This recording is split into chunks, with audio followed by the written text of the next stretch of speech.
Okay, good afternoon everybody, and thanks for joining us again for the second part of our TSG Sage webinar series for the Sage 200 suite. My name's Matt Malone. I'm one of the senior Sage specialists here at TSG. We're also very fortunate to have Peter Day joining us from Sage. Peter is a channel enablement manager at Sage, so I'll hand over to Peter shortly, who will be able to talk to you in a bit more detail and also provide you with a demonstration of some of the excellent features within the customer service module for Sage 200. Now, this is part two. So in part one, which we did a couple of weeks ago, we focused on the sales and marketing modules. If you weren't able to attend the first part, then you can view the recording of that session on the TSG website, and you'll find it under the page Sage 200 Software Suite. So please go and take a look at that if you missed it. That webinar also explains a little bit about TSG, who we are and where we came from. So for any of you that don't yet know us, then please go and take a look. Equally, if you'd like to view this webinar again in the future or refer any of your colleagues, then we're also recording this session, which we'll be uploading to tsg.com as well. Okay, so as usual with these webinars, everyone will be muted for the duration to prevent any background noise. However, there is a chat facility available within the webinar toolbar. We welcome you to send any questions through the chat facility. You can do this during the demonstration. Once Peter's finished running through the demo, if there are any questions that he hasn't already covered, then I'll put them forward to him as part of the Q&A session towards the end. So without further ado, I'll hand you over to Peter Day to show you the product itself. Peter. Thank you very much, Matt. Good afternoon, everybody, and welcome along. As Matt says, I'm one of the channel enablement managers at Sage. My role predominantly is around working with business partners in the channel to help support them in positioning and demonstrating our solutions, and obviously ensuring that they're presented to relay the kind of business benefits that the complete business management solution that Sage 200 offers can really add a lot of value to an organization. So as Matt has already alluded to, this afternoon's session is going to focus predominantly around the customer service element of the sales and marketing component part for Sage 200. Now, just before we get started and getting into the product and having a look at that, I just want to share a couple of key points really to get across the importance of ensuring that businesses have robust defined processes in how they manage their customer service and overall their customer experience. So customer experience is a key element in ensuring that a company has got a defined and robust process in place in how they can manage their customer service approach. In fact, Gartner statistics state that this year 90% of companies expect to compete predominantly around customer experience versus just a third 5 years ago. And if you can imagine, if you're in an industry where you sell your product and your services via kind of an e-commerce platform, the first time that you potentially will have an interaction or a touch point with your customers will be if there's a problem. So you want to make sure that you've got a seamless process in place where a customer can very easily advise you that there is an issue, and obviously you can then ensure that that issue is resolved quickly and promptly and to a customer's satisfaction, and this ultimately will ensure and improve customer retention and ultimately return those customers back down through the kind of sales pipe. So it's all about ensuring that your employees, your customer-facing staff, have got the appropriate information presented to them, so that when a customer gets in touch with them, they obviously have all of the necessary details presented in front, so they can answer any questions quickly and promptly. Obviously ensuring that we've got that process in place to ensure that we deliver our customer service in a consistent way, but also to ensure that it's it's robust and the customer, as I mentioned before, has a seamless experience. In addition, ensuring that we're collating and collecting a lot of this information on our customers and the touch points that we have with them will really give us an advantage of getting to know our customers, identifying their kind of habits, and ultimately, we can leverage that information, as we mentioned in part one, in how we go about performing our future marketing activities. And as I've said, customer retention is key. If we're finding that we are hemorrhaging customers, perhaps because we don't have a good experience in place for customers to get in touch with us when things aren't as they should be, ultimately that will have an impact on our revenue stream across the business. Now, as we kind of touched on the first part of this series, we kind of talked about the kind of core Sage 200 platform, and I just again want to reiterate the fact that the sales, marketing and service suite or component module for our Sage 200 platform does actually come as part of the core Sage 200 product. So if you are an existing Sage 200 user, you already have this product available, and it's just a case of speaking to TSG and obviously getting them to switch that on for you. Obviously there'll be some licensing for the users that you need to access the program, but you already have it. And I just really want to emphasize that point, because we do quite often find that customers just don't realize that they already have that CRM solution. As we talked about, we have the additional modules, etc., that we can bolt onto the core platform in order to enhance it out. But as I say, sales and marketing is something that you will already have. Now, in part one, as I say, we did focus predominantly on the kind of contact management side of things, so how we can track and record all of our interactions and touch points, our emails, our meetings, our telephone conversations, and having that kind of central repository of information to collate and provide visibility across the business for all of our users, all of our people that interact with our customers in whichever departments or areas of the business that they work. And we also went on to have a look at sales and how we can track and record our sales activities, how we can build efficiencies into that process by using the kind of workflow design, and also ensuring that things are dealt with in a very consistent approach across the business. Ultimately ensuring by putting process in place that if we're producing management information output, that it's more reliable, it's going to be up to date, and therefore we're going to be able to make informed business decisions based around it with confidence. We also went on to have a look at the marketing, so how we can manage our marketing campaigns, obviously tracking success of any marketing activity. So ultimately, what is the return on our marketing investment? Are we getting a good return for our marketing pound spend? And also, as we've said already, by understanding our customers better, we're ultimately going to be able to more actively target the marketing that we deliver to them to ensure that the content that we're providing them with, the events, etc., that we're attending are relevant. This session, as I say, is going to focus very heavily on the customer services module. So I'm just going to jump into my virtualized environment. I have a virtual environment that's set up with Sage 200 and the sales, marketing and service component.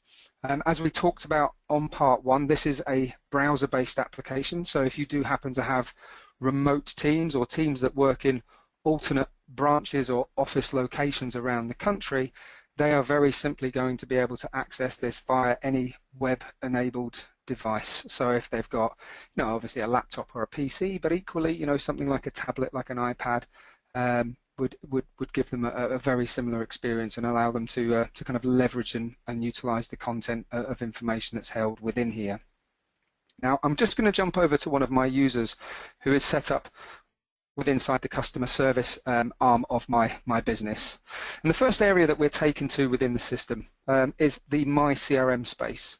Now, My CRM is called My CRM very simply and purely and simply because it's going to present to me, the user, in this case someone called Kyle Ward, all of the information that's relevant to Kyle.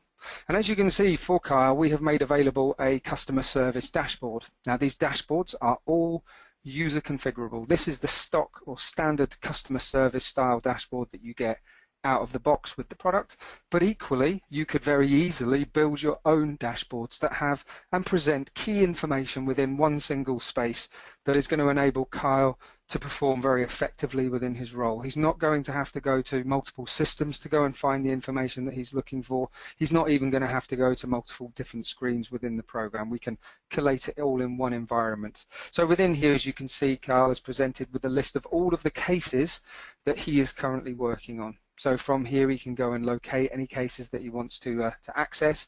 He can also select on a particular case. And in doing so, the system will then present the information inside the case details window, just to give him a little bit more of the underlying information. Other key elements about dashboards, or just some of the things to highlight here, we can add action buttons into the dashboard. So for instance, directly from here, if Kyle wanted to email out the particular customer in order to provide them with an update, he's not again going to have to leave this area of the program in order to go and do that. He can simply select that option, create a quick email just to give the customer an update. Equally, we can add what we call the workflow action buttons into the dashboard, and this is going to allow Kyle, and we will touch on this a little bit later on, but it's going to allow Kyle to progress this this case through to the next particular phase or stage of the case process. All right, so again, allowing operational activities to be performed within inside this area. Over here on the right, we've got a sample of some reports that again we've made available for Kyle to access and be able to run in order to report on his activity. And then at the bottom we've got his calendar and a nice little graph there indicating the different levels of severity of the cases that he's working on. All right. So that's very simply the kind of customer service dashboard. Now, when we're working in a customer service role, depending on what type of organization that we're in, we may well be having to manage multiple cases simultaneously. Now, in this case, Kyle, or the company that we're operating, is a tech company, an IT company. So as you can imagine, they've got a dedicated service desk where they've got customers that will phone in with all kinds of different problems, not being able to log on to their machines, the server's gone down, they're not able to access their website. All of that type of activity will need to be logged and recorded. And as you can imagine, Kyle's going to have quite a lot of follow-up activities, tasks that he's going to have to undertake in order to ensure that he services those needs effectively, and also deals with them within relevant timescales. Now, if I just jump into the Team CRM section for just a second, I'm going to jump in here and open up the cases area.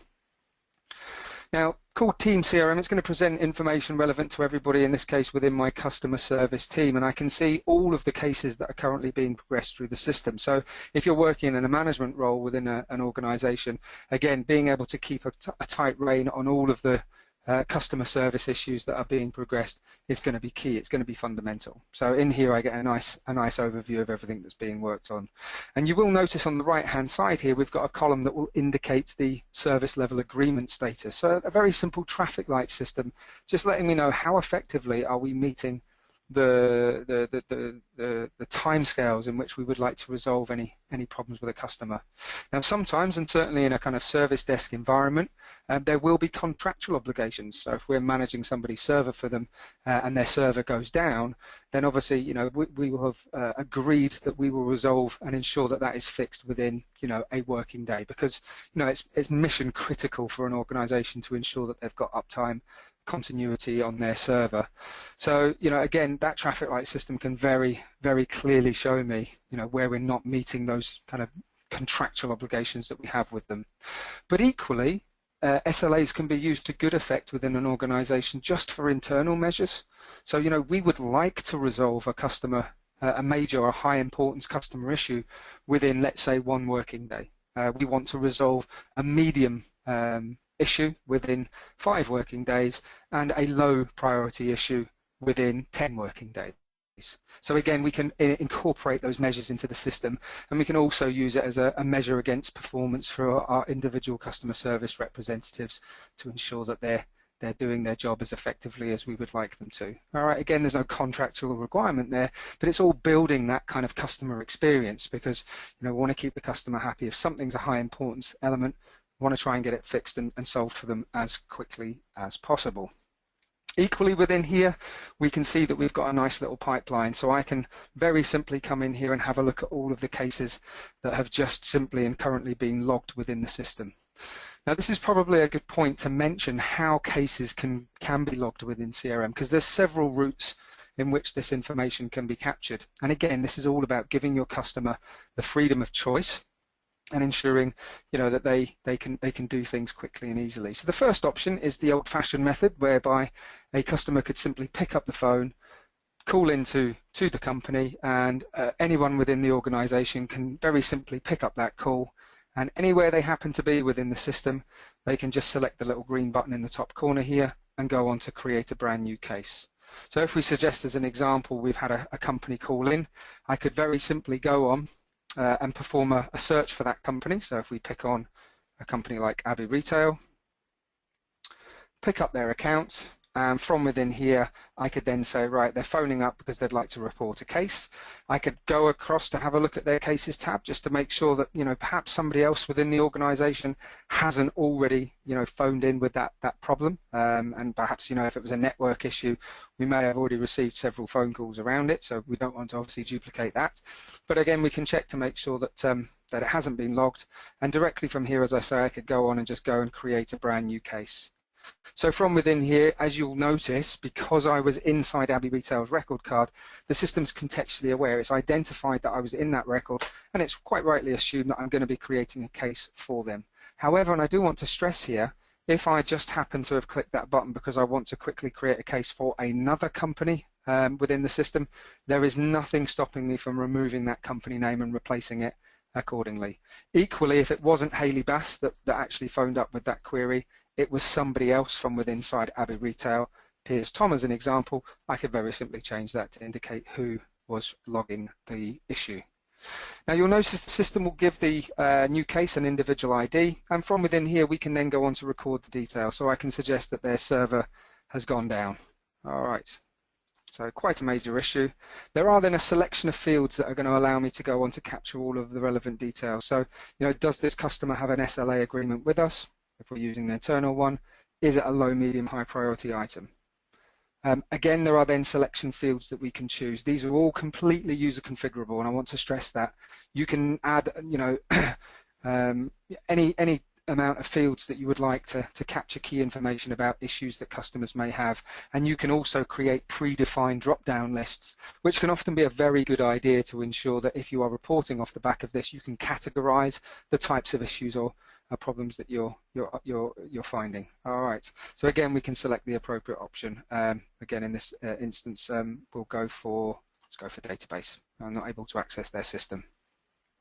How we came across it, so was it phoned in, was it emailed in, or whatever, and again we can go on to record the problem with the details. So not able to log in to their finance system due to the server being inaccessible. All right. So again, you've got categories which you can apply depending on what the issue happens to be. And again, we can record a severity issue within here. Now at this point, it can just be assigned to the customer service team, and we can suggest we'll pick up Kyle as being the assigned user, so he's going to take responsibility for that. So that could be anybody within your organization that captures that piece of information for Abbey Retail and records it. Alternatively, other options that we've got here is we've got a feature within the program called Email Manager Service. And what that will very simply do is it will enable you to set up a dedicated mailbox. So rather than a customer having to pick up the phone and phone in to report the issue, they could very simply just send an email to that dedicated mailbox, and that mailbox will automatically pick up that email. It will go and create a brand new case. All right, and it will identify the company and the person using the email address that the email was sent from. It will attach the email to the case, and it will send out a response to the customer to let them know that the case has been logged and somebody will be in contact with them shortly. Now, off of the back of that, and something we'll go on to look at in just a moment, we can also then go on to incorporate workflow into that process, whereby as soon as that is created within the system, we can ensure that, you know, the customer service manager receives an email, and they can then ensure that that case is allocated quickly, picked up by somebody, and that the customer, you know, starts to get some initial contact very quickly off the back of that. All right, so again, just ensuring that things aren't being missed, things are being picked up and assigned as they should be. The third option that they have is that they can use something called the self-service portal. Now, just to show you this, the self-service portal is a standard feature that you get within the program, and it can be surfaced inside your website. So effectively, a customer could go along to your website, We've got quite a crude example of a website here for the company Penelope Technologies, which is our demonstration company. And within here, they would then be able to come over to the support area, which is a gated area of the website. So they would need a username and password in order to access this particular area. And within here, they would then be able to go on and report a problem. So they could very simply fill in the details, record what the issue is, and save that off. Equally, they would also then be able to go on and track that case via this self-service portal as well.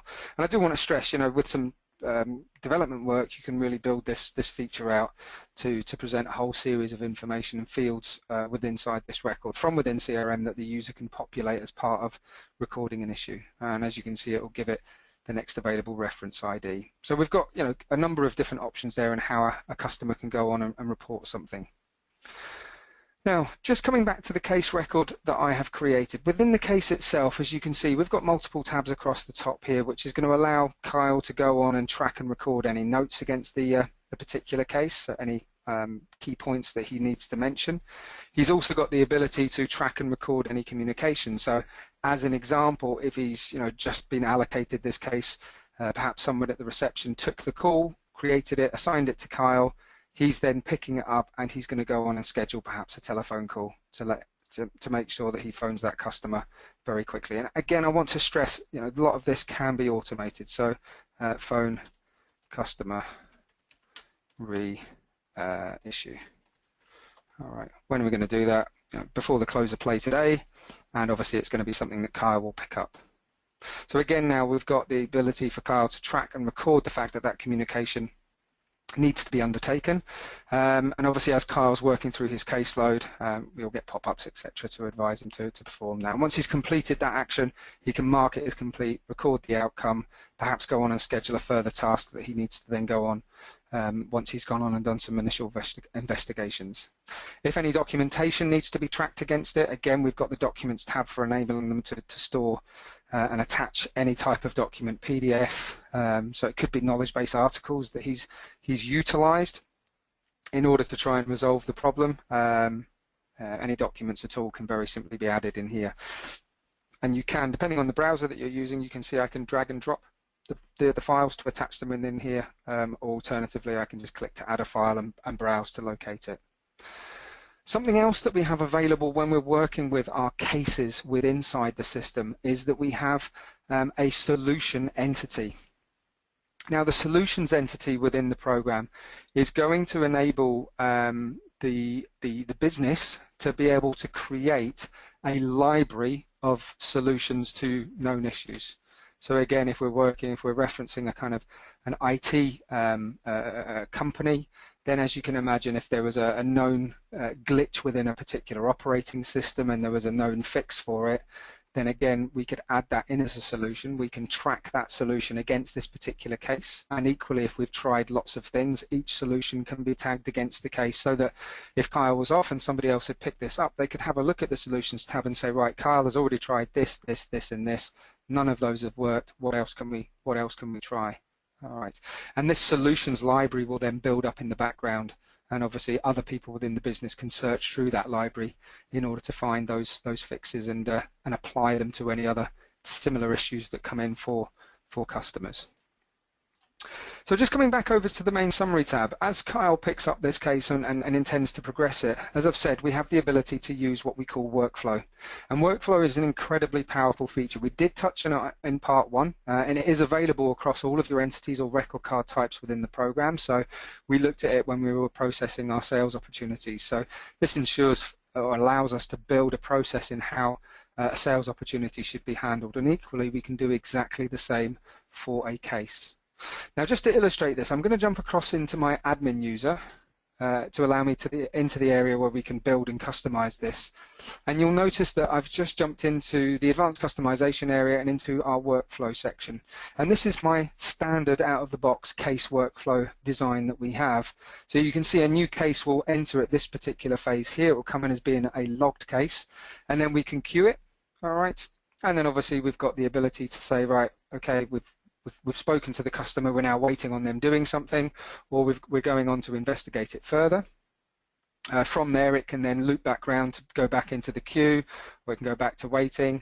So again, queue would typically be used if you've tried to make contact with a customer and just not been able to get in touch with them, something to that effect. All right. So you can obviously try them again a little bit later, or the person wasn't available in the office at that particular time. And then we can take it through to solved and pass-fail. I mean, again, this whole design, this whole process is down to you as an organization to decide on how you want a case to be managed through from kind of cradle to grave. Very importantly, however, if I just take one of these rules,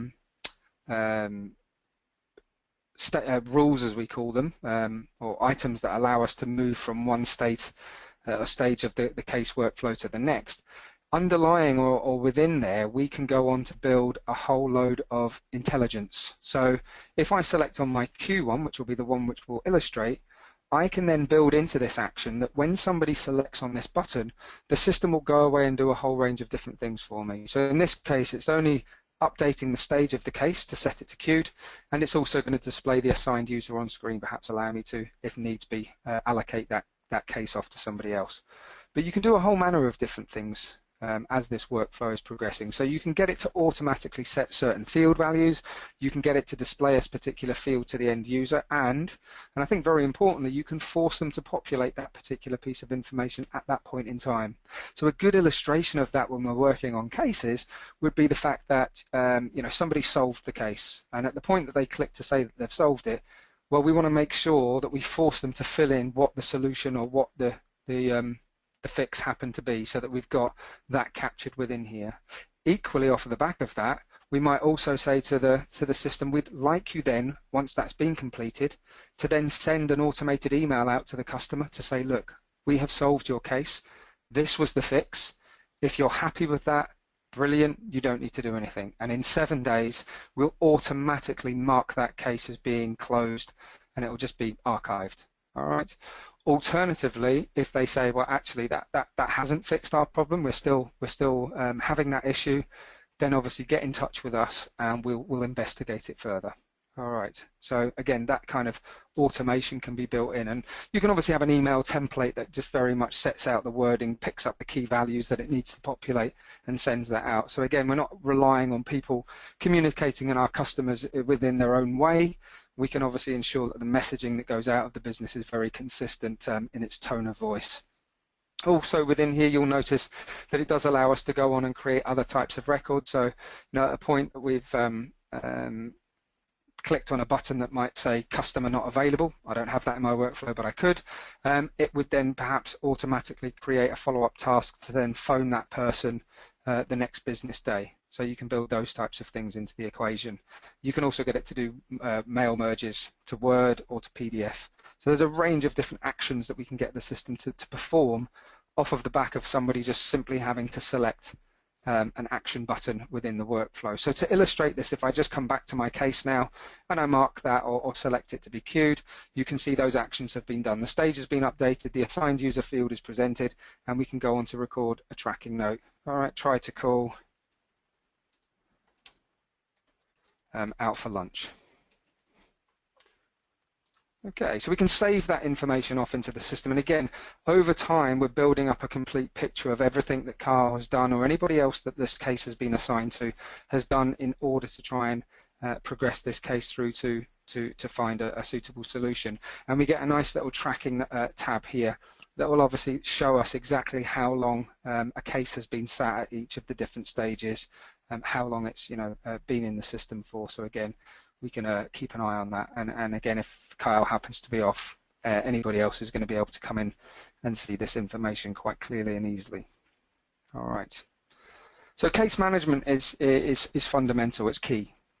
And I also want to stress how important case management within a centralized system can be to other people within the business as well. So as an example, if I jump over to my sales manager, who's Susan May, and she's planning on having a site visit with Abbey Retail. She's going out to speak to them actually next week or tomorrow about a contract or a large new piece of software that they were looking to buy from us.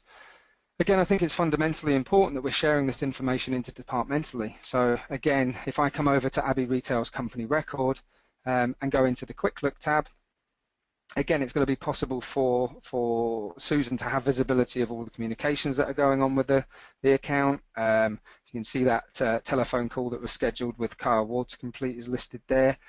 We can see any opportunities he's working on. And very importantly, we can also see all of the cases. So again, before Susan goes out to that meeting, she could perhaps have a quick chat with Kyle and anyone else that's working on some cases just to get an update. But equally, she could very simply see that, you know, Kyle's got a telephone call scheduled to phone Piers, you know, later on this afternoon in order to pick that up. So again, it's all about that sharing of information. It's all about providing that visibility across the business to ensure that everybody has got an understanding and a full picture. They call it a holistic view of everything that's going on with the account. Now, moving back over to Kyle, other elements, and again, I suppose areas that we touched on previously in the first part of this series, but again, all about kind of presenting or making available to our customer-facing staff a lot of our key kind of back office information equally can be very important. So as an example, if I've sold something to one of my customers, whether it was Susan May, whether it was somebody else within the organization that has obviously gone out and sold a solution to a particular customer, and that customer happens to phone up about that particular item or to get an update about the progression of a sales order that they currently have within the system, then, you know, I want to empower all of my staff to be able to very quickly and easily find that information, provide the customer with an answer without having to say, oh, Susan's not in the office at the moment, she's actually out at meetings all day, can I get her to give you a call later? That's not a great customer experience. Whereas by simply saying, well, let me just go in and have a look at that for you, you know, can you give me a little bit of detail about the particular sales order that you're talking about? Okay, I can jump forward, I can locate the particular sales order, we'll just assume that it's this one here. We can pick up that particular sales order, and you know, Kyle has got presented to him all of the information that he needs, so he can see the document number, he can see the value of the item, he can see each of the line items on it, but equally at the bottom he's able to see, you know, what if any of it has currently been dispatched and what's currently been invoiced. So again, if the customer has any queries or points to mention in regards to the sale, again, you know, he and everybody else within the business will be able to pick up and answer those types of queries. All right, so this is really what we're talking about by having this kind of centralized point within our organization where we're able to capture information from sales, from marketing, from customer service, from admin, from everybody within the business is able to store and track information around the customers that we're dealing with. So we're not having to go into a separate customer service system, a separate sales system, in order to kind of gather all of this information together. And equally, from a manager's point of view, you know, being able to see all of this information in one place and report on it in one place is, again, going to save a lot of time and effort. Now, on the subject of reports, there are a number of standard out-of-the-box reports that you get with your sales and marketing and service component module. Equally, you can go on very easily to go on and build your own reports, and these reports can equally have kind of graphical output on them as well in order to present the information in a little bit more easier to digest format. And you can see within here we've got examples of customer service based reports, so we can have a look at, you know, cases that are open by company or by different levels of severity that we've set. We've got cases that have perhaps, you know, breached the SLA agreements that we had, so we can prioritize those. So there's a selection of different reports within the system, and if I just run one of these reports as an example, you can see this is going to allow me to output this report either on screen to a PDF. I can even take it out to Excel if I want to analyze it and interrogate it further. And in this case, we're only having a look at cases that are currently in progress. We're not interested in the ones that have been closed. So I can go ahead and run that particular report, and the system will output it for me. So you can see this particular one has a nice graphical output initially. So again, having a look at the number of cases that we've got across these companies, and again, we're then able to go on and identify exactly what the cases are and who the assigned user that's currently working on them, as they are currently still and are in progress. All right. So as I say, these reports can very simply be built for yourself, and I think probably quite a key point to mention is that when we're building these reports and they have a graphical output like this, that graphical output can be equally presented inside one of the dashboard environments. So from a management point of view, I could have a dashboard that just presents all of the key information that I need to understand about what's going on, certainly if I'm managing the customer service team. All right. Now, just coming back over and into Kyle's My CRM area. As I said to you at the beginning, from within here, he's got access to that Cases tab. So again, you know, this area of the program is predominantly where Kyle will typically perform a lot of his work. He'll be able to come in here, pick up the cases that he's working on. They're all going to be prioritized by that SLA. So again, just making sure that they're being resolved in the appropriate sequence or order.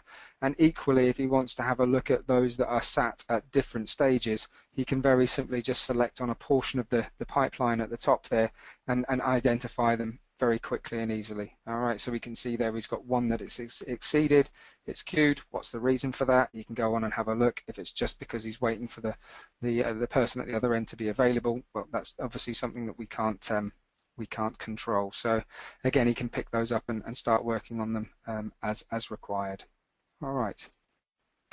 So that, I think, quite nicely brings us to the end of the kind of demonstration element of the customer service module within Sage 200, and certainly just to give you guys a flavor of the types of things that it can introduce into the organization. So at this point, now I'd like to open up if there are any questions on anything that we've covered. Yeah, thanks very much, Peter. I've had a few questions come through, a lot of which you've answered. There's probably a handful that you have answered, but there's probably a few on there that I perhaps don't think you did cover, so I'll go through those with you. I think you've highlighted some great functionality there about how it can really drive the customer service for businesses and just general customer communication as well. As you say, it's I guess most of us know how important it is for post-sales issues to be dealt with quickly and efficiently, and that clearly goes some way towards improving that. So yeah, small number of questions have come in. I'll say most of which you've ticked off, but I'll go through one or two. One question says, is it possible to link a case to a product to allow you to run reports to highlight which product causes most calls to be logged? Potentially, that is not something that it typically would do out of the box, but yet certainly we would be able to access the products held within inside Sage 200. And very simply, just select those products as part of creating the case. If it was related to a particular product, certainly, you would be able to so it just capture that information. Okay, so it'd just be a case of adding, like say, you're talking about customization earlier, and just be a case of adding a field onto a case record, I guess, and it would need to read from your Sage 200 stock inventory or stock list that you've got within Sage 200. Okay, thank you. Another one, can you generate a quote / sales order from a case? I guess this is if you're just sending a replacement product or something. And again, quote or was it an order? A quote or an order, yeah. Yeah, again, that's not standard functionality within the case management area of the system. You would be able to, as an example, add the form launch function, which we have available within inside the company record to launch your Sage 200 order or quote entry in order to generate that document. So it would be possible to add an action button within inside the case entity in order to do that. Right. But there isn't a direct method, as I say, out of the box to deliver that feature. Okay. And it's quite easy to add those form launching buttons. Yeah, absolutely. That's something that TSG would certainly be able to advise on and build in. And one of the key things, I think, the messages that we like to get out with our sales, marketing and service component, we've got a new connector, but we've provided the toolkits, if you like, to our business partners in order to enable them to very specifically engineer the system to suit customers' precise requirements. We haven't overly engineered it ourselves because we have realized through years of experience that actually customers' requirements are very different from one business to another, and even if customers happen to work in the same industry, they quite often will work and operate in very different ways. So we appreciate that one size doesn't fit all. So that's really the purpose of providing this toolkit to the business partners, to really enable them to design it specifically. And I think another key point to mention it as a general point with our sales, marketing and service system is that, unlike your finance solution that obviously needs to adhere to, a series of legal requirements and reporting obligations, your sales, marketing and service or CRM solution, there really isn't a rule book, so to speak. So you can, design it very much around how you want to operate as an organization. Okay, brilliant. There's just one other question. I think you might have touched on this. The CRM can be integrated to telephony systems, and the question with this is, within a help desk environment, can the open cases be retrieved automatically? I guess I think when I think you touched on that, you talked about the quick look screen. So if you're looking at a particular record, you can have a quick look, and that will just bring up recent open cases anyway, wouldn't it? It would indeed, yes. Okay. I mean, the CTI technology that you can have with CRM, and I think we possibly touched on this in part one, but the CTI technology that you get with the system, which can be integrated with most of your kind of standard telephone systems, as long as it's TAPI compliant, will very simply, when a customer phones in, it will launch the company record card for you, and obviously from there you can access a whole manner of different things. So it's not just restricted to a customer service team. By popping cases, it opens the company record, and from there you can access the cases tab and obviously look at the cases that are ongoing for that customer. Equally, if you're in a sales role, you can access the opportunities tab and access any ongoing sales information. But equally, the CTI technology allows us to dial directly out as well. So if we're working in customer service and we need to phone somebody, we can just click on their telephone number and it will just phone them straight out if we're we've got a headset or whatever on, working on a service desk. Perfect. Okay, so that was the last question we've had. If anyone's got any last minute questions, then feel free to send them in, and I'll go through them. But hopefully you've enjoyed seeing the service module in a bit more detail. As always, if you do have any more questions, then you can either contact myself or Peter directly after this webinar as well. Both of our contact details are on the slide somewhere. There you go. Yeah, please make a note of our email addresses or the TSG telephone number. I'll follow this webinar up with a quick call to each of you to get feedback to see if there's any other questions. If you're interested in discussing our Quick Start CRM package, so you can start taking advantage of these extra modules, then please let me know. Or if you'd like to discuss any details around the type of customization within these modules that you may require, then we can have a longer conversation about that. So don't forget, this was the second part of the webinar. The first part went through the sales and marketing modules, but also some key basic points around the modules such as licensing options, etc. So if you didn't attend the first part, then please make sure you go back to our website and have a look. So that's pretty much brings us to the end of today's webinar. Thank you all for joining us this afternoon, and a special thanks for Peter Day for giving up the time for the insight into these modules. And also for the first part of the webinar as well. As I say, Thanks very much.